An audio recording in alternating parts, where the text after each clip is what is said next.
அதாவது இப்ப என்னாச்சுன்னா மக்களே, இந்தியா வாசிஸ் ஆஸ்திரேலியா ஓடிஐ சீரியஸ் ஆஸ்திரேலியால சோழி முடிஞ்சு அப்படிங்கிற மாதிரி தான் ஒரு சம்பவம் நடந்திருக்குது.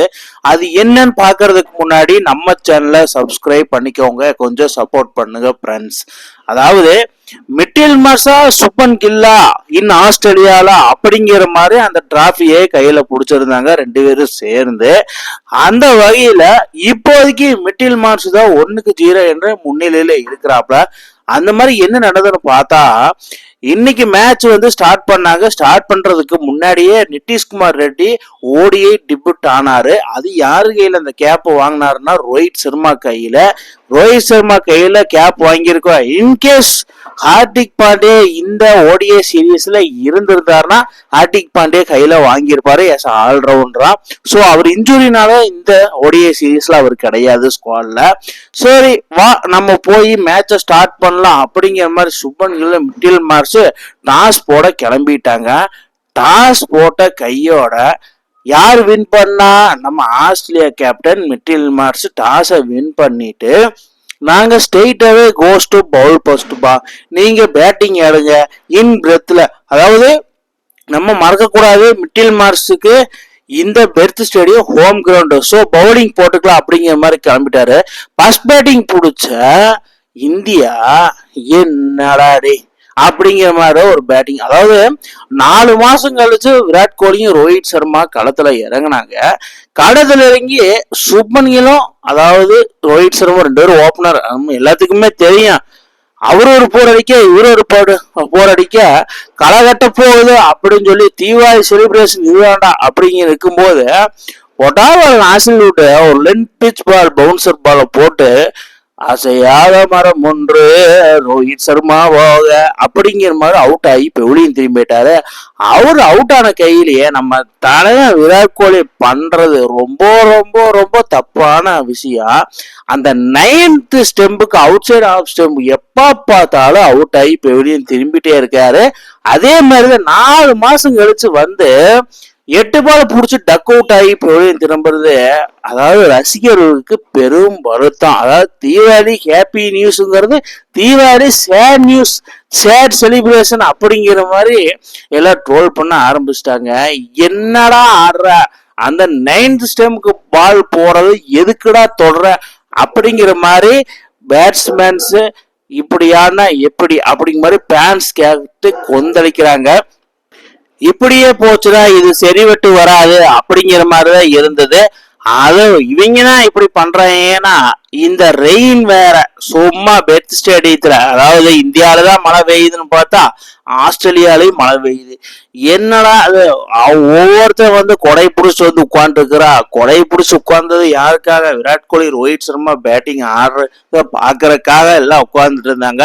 பட் இருந்தாலும் அவங்க ஏமாத்துறது கையோட சரி மற்ற பிளேயரா அடிச்சு எப்படியாவது வின் பண்ணுவாங்க பார்த்தா 50 ஓவர் மேட்ச் திடீர்னு 35 ஓவரா மாறுது. அதுக்கப்புறம் 28 ஓவர் ஆகுதுன்னா 26 ஓவர் ஆகுது.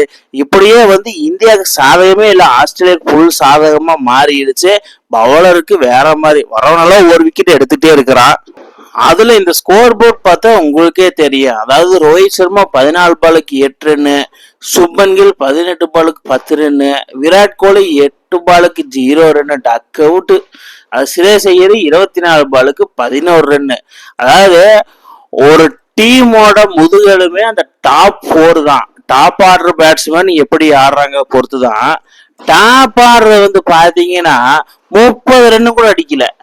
என்னடா பேட்டிங் அப்படிங்கிற மாதிரிதான் இருந்தது. ஒவ்வொருத்தரும் ஒவ்வொரு மாதிரி அவுட் ஆகுறான். அதாவது இந்த அடிக்க தெரியாதவன், ஆட தெரியாம சுத்துறவன், அந்த மாதிரிதான் இவங்க ஆடுறதெல்லாம் இருக்கு. அதாவது 2019 செமிஃபைனல் நியூசிலாந்து கூட எப்படி தோப்பாங்க அந்த மாதிரி இருக்கு. இது 10க்கே 4 போயிடுச்சு. என்னடா ஆடுறானுங்க அப்படிங்கிற மாதிரிதான் இருந்தது. இந்த மாதிரிலாம் ஆனா ஆஸ்திரேலியா ஓடி சீரீஸ் மறந்துடலாம் அப்படிங்கிற மாதிரிதான் ஒரு கேள்வி எழுப்பப்பட்டு வருது நெட்டிசன் மத்தியில. அதாவது ரோஹித் சர்மா, சுப்மன் கில், விராட் கோலி, ஸ்ரேஸ் ஐயர் இந்த 4 பேரு கண்டிப்பா நெக்ஸ்ட் செகண்ட் ஓடியில அடிச்சே ஆகணும். அடிச்சால் மட்டுமே தான் அந்த ஓடிஏ சீரியஸ் சாத்தியம். இல்லை என்றால் அந்த சீரியஸ் அப்படியே அந்த டிராஃபி அவங்ககிட்ட மிடில் மார்க்ஸ் கையில கொடுத்துட்டு கிளம்பி இந்தியாவுக்கு வந்திருக்கேன். ஏன்னா இங்க ஆடுறது ஒரே ஒரு ஃபார்மேட் தான், ஓடிஐ ஃபார்மேட். ரோஹித் சர்மா விராட் கோலி 4 மாசம் கழிச்சு 8 டக் அவுட் ஆயிட்டு இருந்தா ஒன்னும் வேலைக்கு ஆகாது. அதுக்கப்புறம் இந்த டீம் ஸ்கோர் ஒரு டீசெண்டாவது கொண்டு போகணும். அப்ப யார் இருக்கிறா அப்படின்னு பார்த்தா ஆல்ரெடி அக்ஷர் பட்டேல் அங்கே பொறுமையா உருட்டி தட்டிக்கிட்டு ஆடின்னு இருக்காரு. அந்த வகையில் நம்ம KL Rahul class Rolls Royce KL Rahul இறக்கி உள்ள அப்படின்னு பார்த்தா, அதாவது அக்ஷர் பட்டேல் ஆல்ரவுண்டர், கேஎல் ராகுல் விக்கெட் கீப்பர் பேட்ஸ்மேன். இவங்க 2 பேரும் சேர்ந்து எப்படியாவது ஒரு டீசென்டான ஸ்கோரை கொண்டு போயிடணும். 120 எபோவாவது அடிச்சிடணும். T20 நாக்கை விட கொஞ்சம் அதிகமா இருக்கணும். அப்படிங்கும் போது இவங்க 2 பேரும் நல்ல ஒரு பார்ட்னர்ஷிப்பை போட்டு ஆளுக்கு கேஎல் ராகுல் 31 பாலுக்கு 38, அக்ஷர் பட்டேல் 38 பாலுக்கு 31 ஆடிட்டு இருந்தாங்க. ஆடிட்டு அவன் அவுட் ஆகி பெவிலியன் திரும்பிட்டேன். இந்த வகையில் என்னன்னா ஜேஸ் காசில்வுட் சாமியா பவுல் பண்ணாரு. அதாவது இந்தியாவுக்கு எப்பப்ப குடைச்சல் கொடுக்கறது அது ஜேஸ் காசில்வுட் மட்டும்தான். மிடில் ஸ்டாருக்கு ஒரு விக்கெட் எடுத்தாலும் அவர் போட்டு அடிச்சு போடுவாங்க. பட் ஜேஸ் காசில்வுட் எப்ப பார்த்தாலும் இந்தியாவுக்கு பெரிய ஒரு தலைவலியா இருந்திருக்காரு பவுலிங்ல பொறுத்து மட்டும். ஃபைனலா 26 ஓவருக்கு 136 ரன் பை 9 விக்கெட்டை விட்டுருந்தாங்க. Australia 131 runs to win DLS method படி. இதுதான் எனக்கு புரியல, கொஞ்சம் வெயிட் பண்ணி தான் பார்க்கணும். அதுக்கப்புறம் செகண்ட் பேட்டிங் ஸ்டார்ட் பண்ண ஆஸ்திரேலியா ட்ரிவிஸ் கேட்டு மிட்டில் மார்ஸ். நான் ட்ரிவிஸ் கேட்டு மிட்டில் மார்ஸ் உள்ள வரும்போது நினைச்சிட்டேன் ட்ரிவிஸ் கேட்டுக்கே அது ஸ்கோர் பத்தாதடா, நீங்க எங்கடா நீங்க அப்படிங்கிற மாதிரி இருந்தது. நல்லவேளை நம்ம ஹர்தீப் சிங் கொண்டையன் என்று அழைக்கப்படுகிற ஹர்தீப் சிங் போட்டார் போடுங்க ஒரு இன்ஸுங்காரு அவுட் சைட் ஆஃப் தி ஸ்டெம்ப்ல அடிச்சார் பாருங்க. அதுக்கு முன்னாடி 2 4 அடிச்சிருந்தா ட்ரிவிஸ் கட், அது வேற விஷயம். அப்படி அடிச்சதுன்னா நம்ம ஹர்ஷித் ராணாட்ட கேட்ச கொடுத்து அவுட் ஆகி போயிட்டு.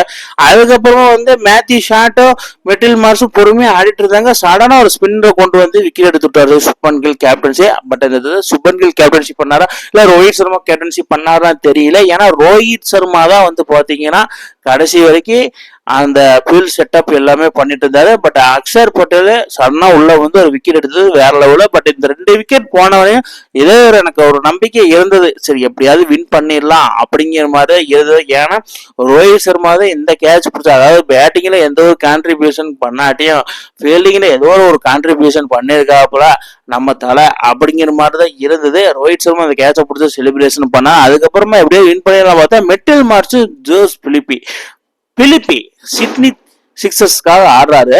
நிறைய டைம் இந்த பெர்த்ல சிட்னி சிக்ஸரும் பெர்த் ஸ்காச்சர்ஸ் தான் ஆடி இருக்கிறாங்க. அந்த வகையில பொறுத்து மட்டும் ஜோஸ் பிலிப்பி அந்த பிபிஎல்ல செம்மையா ஆடுவாரு. அதே மாதிரிதான் இன்னைக்கு 38 ரன் அடிச்சு இந்தியாவை துவம்சம் பண்ணிட்டு போயிட்டாரு. ஃபைனலி மிட்டில் மார்ஸ் 46 ரன்ல இருக்கும்போது மேட் ரென்சோ 2 4 அடிச்சு மேட்சை வின் பண்ணி கையில கொடுத்துட்டாரு ஆஸ்திரேலியாவுக்கு. Finally Australia win by 7 wickets Duckworth Lewis method படி. அதாவது 26 ஓவருக்கு 136 ரன் அடிச்சாங்க 9 விக்கெட்டுக்கு.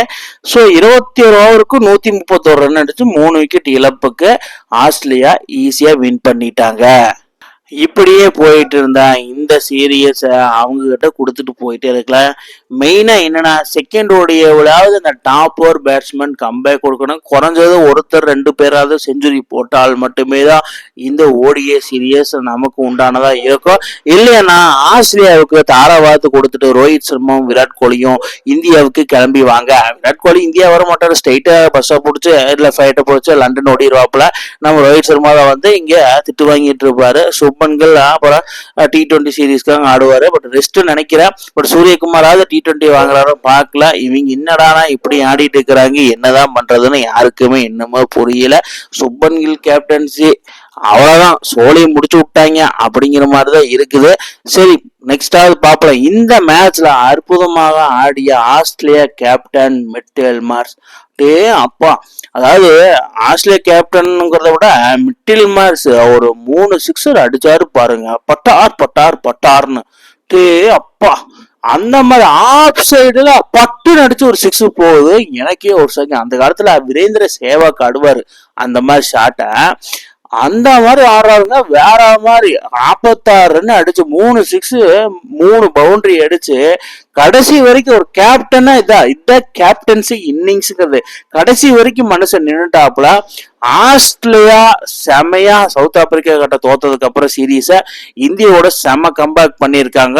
ஈவன் பேட் கமின்ஸ் இல்லாம ஆஸ்திரேலியா இந்த மாதிரி கம்பேக் பண்ணது, இந்தியா இந்த மாதிரி லூஸ் பண்ணதை நீங்க எப்படி பாக்குறீங்கன்னு கீழே கமெண்ட் பாக்ஸ்ல கமெண்ட் பண்ணுங்க மக்களே. இந்த மாதிரி இன்ட்ரெஸ்டிங் கிரிக்கெட் வீடியோவை தெரிஞ்சுக்க நம்ம சேனலை சப்ஸ்கிரைப் பண்ணுங்கள், லைக் அண்ட் கமெண்ட் பண்ணுங்கள். மேலும் மேலும் உங்களுக்கு வீடியோ வந்துகிட்டே இருக்கும்.